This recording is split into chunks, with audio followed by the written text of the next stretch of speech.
जय श्री राम मित्रों, स्वागत है मेरे YouTube चैनल आर्ट्स नमो एजुकेशन पर। यहाँ पर हम लोग तैयारी कर रहे हैं संयुक्त लोक सेवा आयोग और राज्य लोक सेवा आयोग की परीक्षाओं की। यहाँ पर हम तैयारी करेंगे मेंस के साथ साथ अपने प्रीलिम्स एग्जाम्स की भी।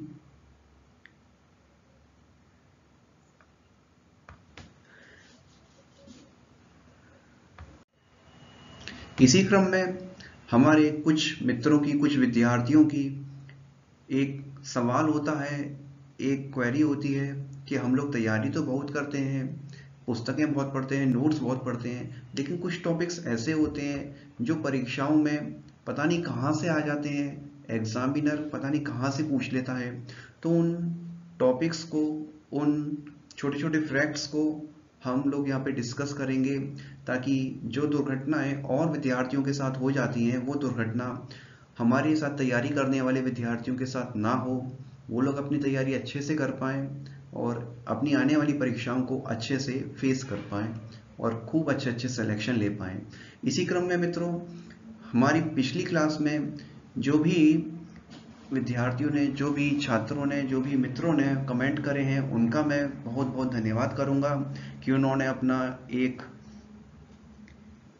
नजरिया हमारे सामने रखा है कि हमें क्या क्या इम्प्रूवमेंट करने हैं, क्या हम अच्छा पढ़ा रहे हैं, क्या बुरा पढ़ा रहे हैं।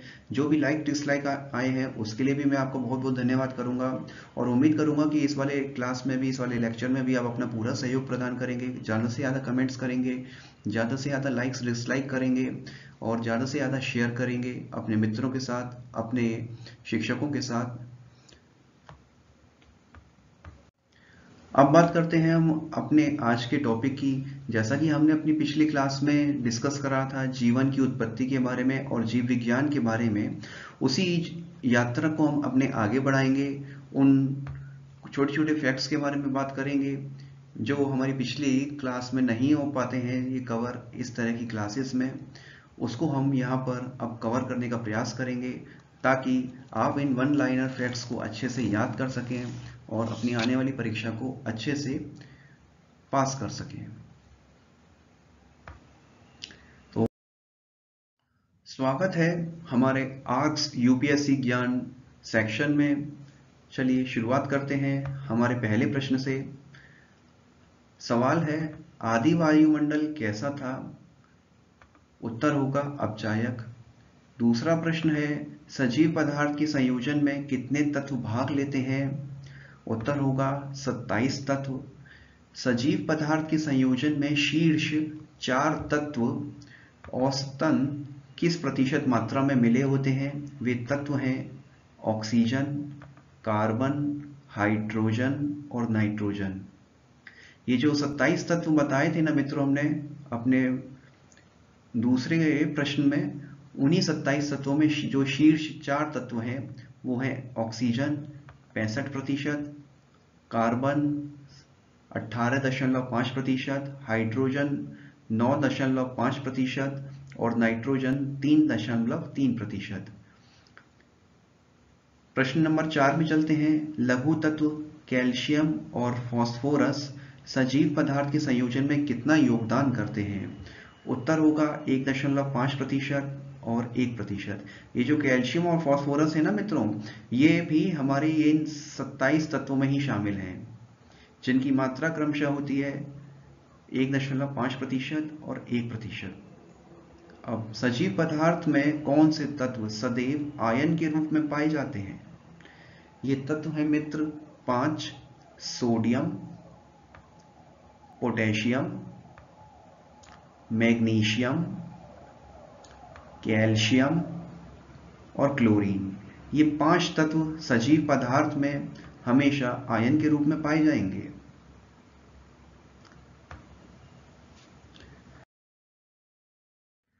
अगला प्रश्न है, सजीव पदार्थ कार्बनिक तथा अकार्बनिक नामक 2 प्रकार के यौगिकों से बने होते हैं। इनमें कार्बनिक यौगिक प्रोटीन, वसा और कार्बोहाइड्रेट का सजीव के निर्माण में औसतन कितने प्रतिशत का योगदान होता है? यानी कि एक सजीव पदार्थ में कितने प्रतिशत प्रोटीन होती है? उत्तर है 14%। कितने प्रतिशत वसा होती है? उत्तर है 3%। और कितने प्रतिशत कार्बोहाइड्रेट पाया जाता है? उत्तर होगा 1%। अगला प्रश्न, सजीव में अकार्बनिक यौगिकों अर्थात जल, लवण, अम्ल और क्षार का निर्माण प्रतिशत में औसत योगदान कितना होता है? उत्तर होगा क्रमशः 80% और 1%। सजीव के कार्बनिक पदार्थों में किस पदार्थ की मात्रा सर्वाधिक होती है? प्रोटीन की। किस विज्ञानी को विज्ञान, जीव विज्ञान और जंतु विज्ञान यानी कि तीनों का जनक माना जाता है? उनका नाम है मित्रों अरस्तु।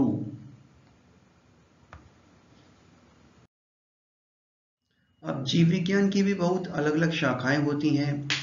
उन शाखाओं के खोजकर्ता यानी कि प्रारंभिक समय में उस पार्टिकुलर शाखा में, उस पार्टिकुलर साइंस स्ट्रीम में जिस वैज्ञानिक ने ज़्यादा से ज़्यादा अच्छा रिसर्च किया होता है वही उस शाखा का जनक कहलाता है, फादर कहलाता है। तो हमने यहाँ पर कुछ इम्पोर्टेंट जीव विज्ञान की शाखाओं को सिलेक्ट करा है।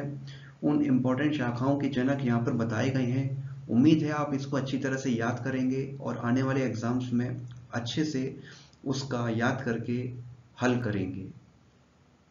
पहला है आनुवंशिकी। आनुवंशिकी के जनक कहलाते हैं ग्रेगर जॉन मेंडल। दूसरा है वर्गीकी। वर्गीकी के जनक हैं कैरोलस लीनियस। तीसरा है उत्परिवर्तन सिद्धांत के जनक। उत्परिवर्तन सिद्धांत के जनक कहलाते हैं ह्यूगो डी ब्रीज। जीवाणु विज्ञान के जनक कहलाते हैं ल्यूवेनहॉक। ये जो जीवाणु विज्ञान है ना मित्र, ये वाला क्वेश्चन परीक्षाओं में ना जाने कितनी बार आया हुआ है और कुछ विद्यार्थी इसको काफी गलत करके आते हैं, लेकिन जो विद्यार्थी अच्छे से पढ़े होते हैं उन्हें पता है इसके बारे में। सूक्ष्म विज्ञान या सूक्ष्म जीव विज्ञान के जनक कहलाते हैं लुई पाश्चर। इनके अलावा भी हमने कल 2 शाखाएं और डिस्कस करी थी, वो थी जीव विज्ञान शाखा और वनस्पति विज्ञान शाखा। तो मित्रों आज का सवाल यही है, आपके लिए होमवर्क यही है कि आप उस जीव विज्ञान शाखा के जनक के बारे में बताइए कमेंट करके, और वनस्पति विज्ञान शाखा के जनक के बारे में बताइए। जो भी पहले कमेंट करेगा मेरा बहुत बड़ा थैंक यू, बहुत बड़ा हार्ट उसको मिलेगा इन रिटर्न में। इसके अलावा एक प्रश्न और है, आधुनिक वनस्पति विज्ञान। आधुनिक वनस्पति विज्ञान के जनक कौन है?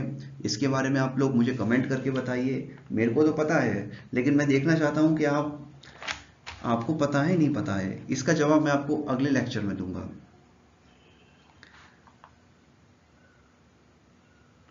और इसके अतिरिक्त भी बहुत सारी शाखाएं हैं जो जीव विज्ञान में होती हैं, लेकिन परीक्षा के पॉइंट ऑफ व्यू से मैं नहीं कहता कि नहीं आएगा, लेकिन ये जो हमारा लेक्चर बनाया गया है वो मेरे पॉइंट ऑफ व्यू से बना है। मेरे पॉइंट ऑफ व्यू से जो मेरे को इम्पोर्टेंट लग रहा है मैंने सिर्फ आपको वही पढ़ा रहा हूँ। और इसके अतिरिक्त भी कुछ और भी रसायन शास्त्री हैं, वनस्पति विज्ञान शास्त्री हैं, भारत के इम्पोर्टेंट हैं। अगर आप चाहें तो उसको नोट कर सकते हैं। जैसे कि आपके हैं केसी मेहता साहब जो पादप रोग विशेषज्ञ हैं भारत में। तीसरे हैं बीरबल साहनी जी जो पूरा वनस्पति विज्ञान शास्त्री हैं। आर मिश्रा जी हैं जो पारिस्थितिकीविद हैं भारत के। डॉक्टर जगदीश चंद्र बोस हैं, मोस्ट इंपॉर्टेंट शरीर क्रिया विज्ञानी हैं। आर मिश्रा जी हैं, पारिस्थितिकीविद हैं वो भी। इसके अलावा और कौन से इंपॉर्टेंट हैं? अगर आपको कोई इंपॉर्टेंट लगता है तो कमेंट करके बताइए, मैं इसको अपने अगले लेक्चर में ऐड करूंगा। तब तक के लिए हंसते रहिए, खुश रहिए। धन्यवाद। जय हिंद।